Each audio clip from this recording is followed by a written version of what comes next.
Many people have been asking just how powerful Shin Sonic is, especially after the video titled Gorefield vs. Shin Sonic actually dropped a few weeks back by a YouTuber by the name of Pole. So in this video, I'm going to break down Shin's power and abilities and then explain how well he would do if he had to fight other powerful characters like the regular Sonic the Hedgehog, Gorefield, Fleetway Sonic, and then maybe a character like Lord X. Now, for those of you that don't know, Shin Sonic basically has all the abilities that the regular Sonic the Hedgehog has. This means that he can move at speed slightly above Mach 1 with ease, which means that he can break the sound barriers. And in some cases, Sonic has been able to move at the speed of light. He also has superhuman strength, a lot of which comes from his legs. In a way, he's very much like Deku in the early stages of My Hero. Sonic is also surprisingly durable, and while he isn't invincible, as we've seen many times when he's actually fought against Dr. Eggman and his robots, and of course, if you're familiar with the Starved Eggman story, we know that Sonic ends up getting caught and eaten, mostly because Eggman is smart, of course, but also because Sonic is super cocky and allowed himself to get caught.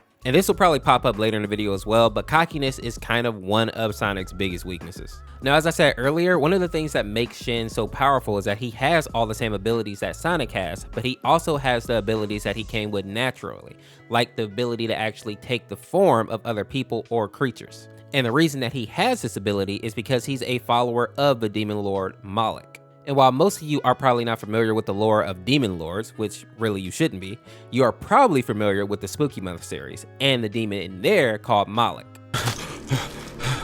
Abandon all hope, priest. Their salvation is futile.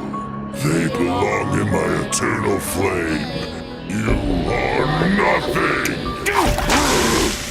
As we actually saw in the animation, Moloch has the ability to take a person's shape, even though the transformation isn't perfect. And when we actually watch the Shin Sonic tapes, we see that he can take forms as well, but they are not perfect as well, obviously.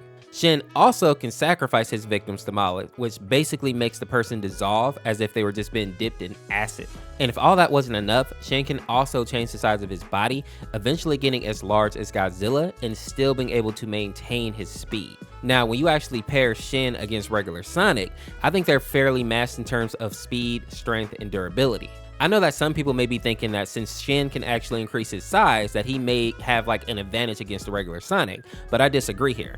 I think in reality, we've seen Sonic take down larger targets, and in this case, I think it just makes Shin a larger target. It makes it harder for him to actually be able to move and avoid and like maneuver against Sonic the Hedgehog. I think the thing that truly separates them is that Shin has a disregard for human life. If we actually look back at the Shin tapes, Shin was not shy about using his speed to create shockwaves that took out a ton of innocent people. Men, women, old people, babies, he didn't care. And I think if he actually fought Sonic, and Sonic didn't have like Tails or Knuckles or Eggman to kind of help him out, he would lose the fight. Shin is simply more heartless and would use the lives of innocent people in order to create openings to attack Sonic. Because if we're being honest, and knowing Sonic's personality over watching his shows and playing his games over the years, there's no way that he would just sit back and allow Shin to kill a bunch of people unopposed. So again, while I think that they're pretty neck and neck as far as like strength and everything goes, I think Shin is just more ruthless, and that's going to make him a harder opponent and probably give him the dub if they actually fought.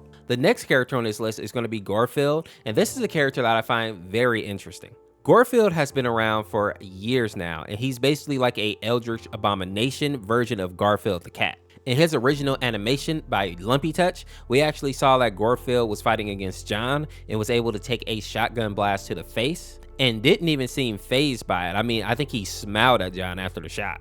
And if you think that that's impressive, he's also able to survive a nuclear bomb and also keep the blast and the radiation from affecting John, which means that Gorefield is super durable. And for the people that don't know, the average US nuclear warhead has about 200,000 tons of chemical explosives. And while I know for most people that number probably doesn't mean anything, but in terms of explosive power, just know that each of those tons is about 2,000 pounds, and Gorefield was able to tank that to the face like it was nothing.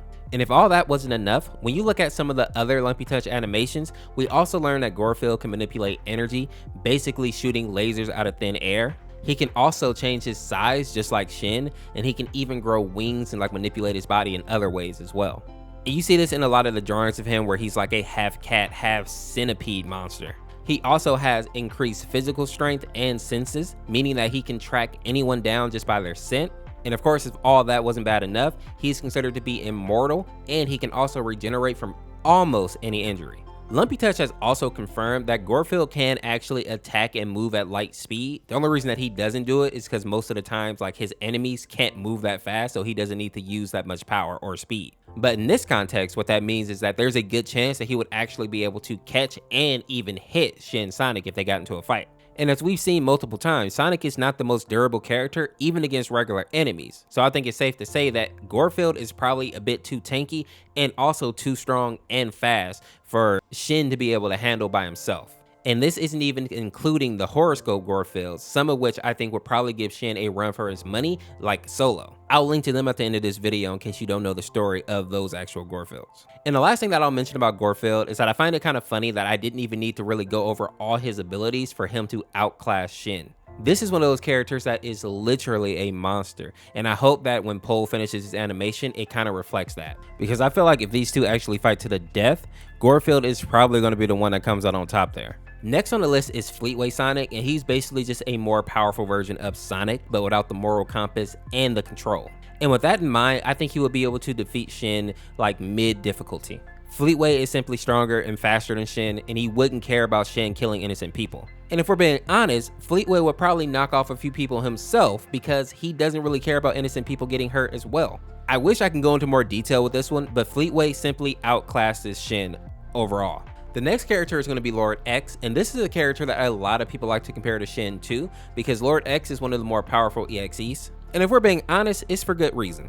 X basically has the ability to drag people into his digital world, and while they're in there, he's basically a god. He's all powerful, and he will toy with his victims until he gets bored, and then he'll destroy their body, and more importantly, their soul.